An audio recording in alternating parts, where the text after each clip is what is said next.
Hi guys, in this video we will discuss about Windows 11 26S2 minimum hardware requirements. If your device is already on Windows 11 24S2 or 25S2, it is compatible with 26S2, and the minimum requirement of Windows 11 26S2 is: the first one is processor 1 GS or faster, 2 or more cores, and compatible 64-bit CPU.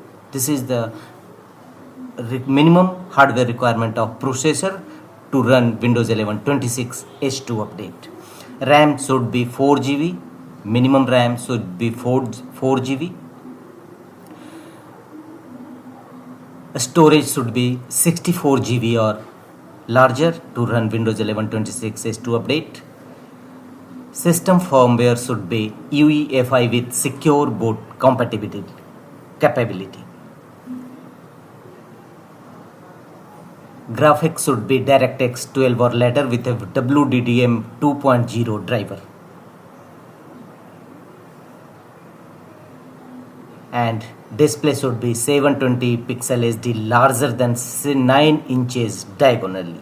This is the minimum requirement of Windows 11 26S2 update. And connectivity, internet connection, and a Microsoft account for setup. These are the minimum system requirements.